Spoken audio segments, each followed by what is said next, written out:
because you're diving down in underneath the coating, down deep into your coating, down into the deep of the deep, right? And you're going, okay, where is the misprogram? Where did I misprogram myself? Where was I misprogrammed? Because when you were born, the computer, the mind was just on.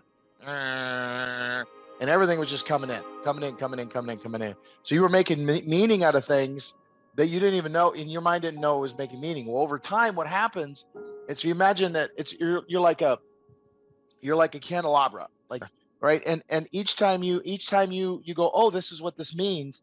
What it does inside the mind is it puts a little etching against it to let you know this is the pattern. The mind craves patterns. So it's just making pattern after pattern after pattern after pattern. And then I make one meaning, and then I stand on top of that meaning, and I make another meaning, and then another one, and then another one, and another one, and another one. It's like layer after layer after layer. And if you got bullshit coding down here, then all the coding that comes after it's bullshit as well. But you don't know that because you're the candle inside looking out. All you know is the coding, right? So if you were lied to, or if you made a meaning, I'm not good enough, something like that, well, that's suffering. So then what that does is over time, all that etching covers the whole thing. And then one day the candle gets lit and the candle forgets that it's making that etching. And it's no longer making the etching. Now the candle is lighting up the etching, and the etching is now looking up against the far wall.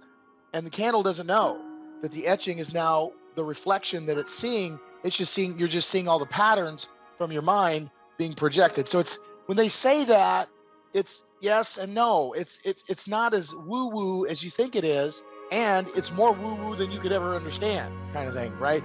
It's a both and. And what they're giving it to you, it's like they're telling you, well, just let go. Well, have you ever seen how they used to catch monkeys back in India? They take a gorge and they cut a hole in it, and then they put some fruit in it, and they'll just go up and tie it to a tree.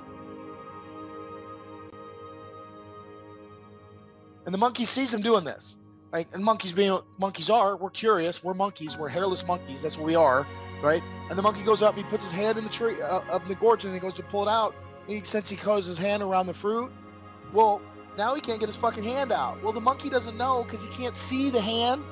He can't see the hand. He doesn't know it's my hand. So he's pulling, and you'll see this monkey just pulling up against it while they're walking up, cigarette in their hand, flick the cigarette, walk up. Like, there's no hurry because he ain't fucking going anywhere because he can't see his hand. You're holding on to something back here in the past, and if you miss by an inch, miss by a mile, it's not over here. It's back here somewhere. Is it over there? No.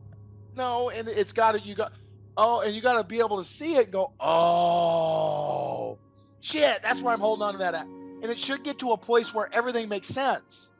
The shadow intensive this weekend, and this guy, he finally got it.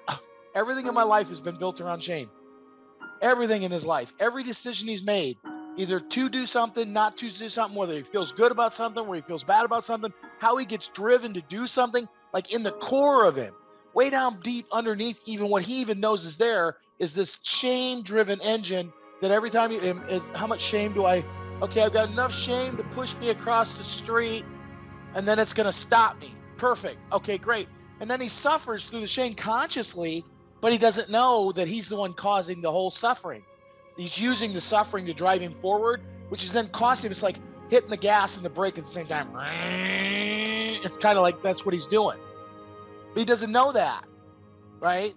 It's like, well, you're making it up with your mind. Yeah, so that doesn't take the fact that it fucking feels like shit when I'm experiencing whatever it is.